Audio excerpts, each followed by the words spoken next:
Apat lang. Hi guys! So, kanina ay nagpunta kami ng aking asawa sa Ayala Cloverleaf. And matagal ko na gusto talaga matikman yung pistachio donut ng Dunkin' Donut. Kasi wala dito sa Bulacan.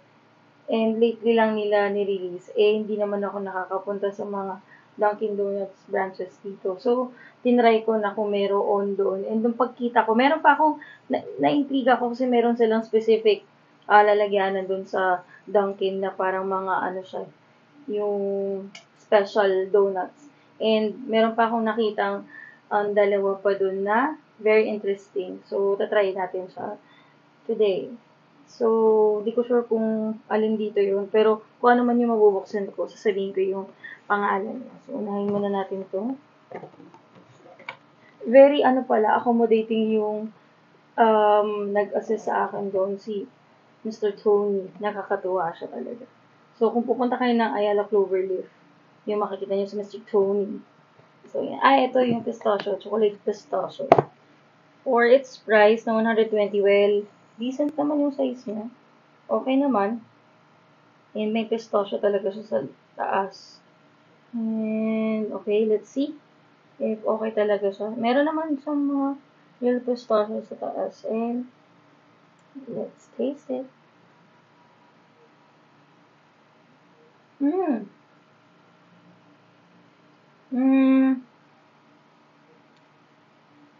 Well, kakapin ko pa kasi.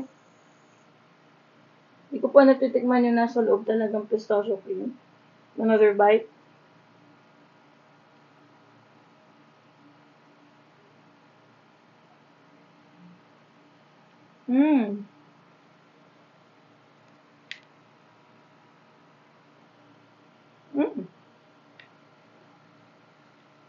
Pero hindi siya masyado matamis. Masarap siya. Yung cream niya sa loob, lasang-lasa naman yung pistachio. Hindi siya overpowering. Tapos sakto na may pistachio siya sa taas kasi nagbibigay siya ng crunch. Okay to sa akin. Kung i-rate ko siya between 1 to 10, 10 being the highest. Siguro dahil hindi siya katamisan and tama naman yung size niya for its price. Siguro 9.5 out of 10. Kasi mahilig ako sa mga ganito. Lalo na sa may mga cream base. So, next naman natin, ito, try natin. Hindi ko sure kung alin pa dito sa dalawang. Okay, ito yung may calamansi. Calamansi flavored siya na donut. And sabi pala nung, I think, manager nila doon, hindi siya sa lahat ng Dunkin' Donuts stores available.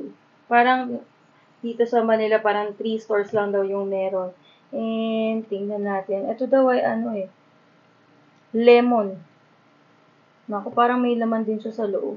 So, meron siyang lemon sa taas. And then, may cream. And yung base niya ay, I think ito ay calamansi yung kanyang nasa loob. So, try na natin. Yung base niya, parang yung base din naman ng chocolate pistachio. So, try na natin. Ito-try ko pala muna tong, well, malinis yung kamay ko, guys, Nagugas ako ng kamay before ako nag-film. So, try ko muna to.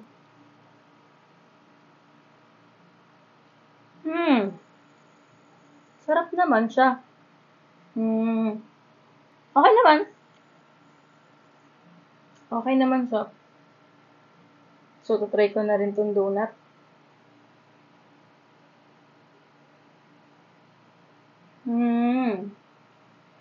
Okay.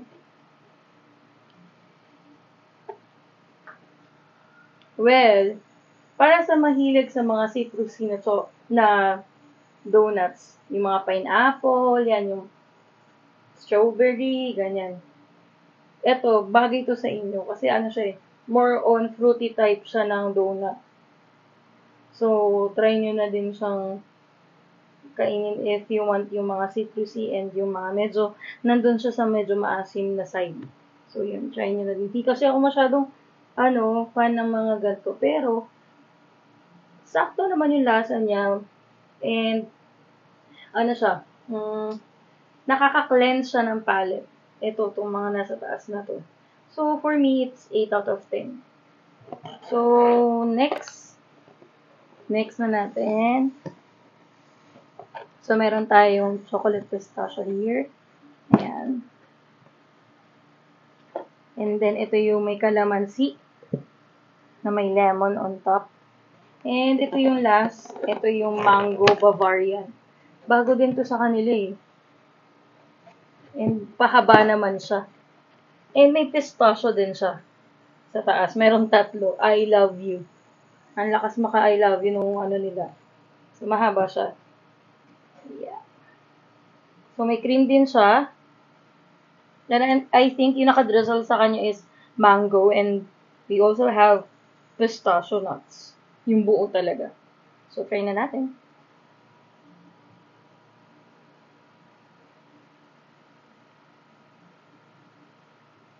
Wala na soft na. Wala pa siyang Bavarian. So, kakagat pa ako ng isa.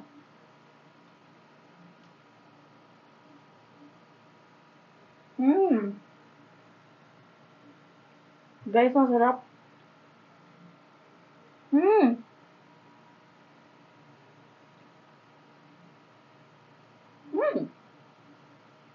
Well, medyo bias ako dito kasi favorite ko talagang donut sa Dunkin' Donut is Bavarian. Excuse me. So, Bavarian talaga. And mahilig din ako sa mango. Well, sa kanilang tatlo, ayan. Yan. Dito, naku, ito talaga bet na bet ko. May pistachio na siya. Though, tatlo lang naman, pero whole naman. Siguro, i-rate ko to ng 10 out of 10. Tsaka okay siya sa price niya for its size. So, kung magre-rate ako or kung i-rank ko pala sila sa tatlo. First ko tong mango Bavarian and then the chocolate pistachio and itong citrusy na may kalamansi kasi hindi talaga ako mahilig sa mga citrusy na donut eh. Pero masarap naman siya. Doon sa mga gusto ng mga fruity type ng donuts, try nyo to kasi for sure magugustuhan nyo. Balance din yung kanyang taste. Hindi naman siya overpowering yung citrusy taste niya. Kaya magugustuhan niya for sure this. Itong calamansi donut. So, yun lang guys. Try nyo na din tong mga bagong donuts from Dunkin' Donuts na nakita rin namin sa Ayala Cloverleaf. Thank you guys! Bye!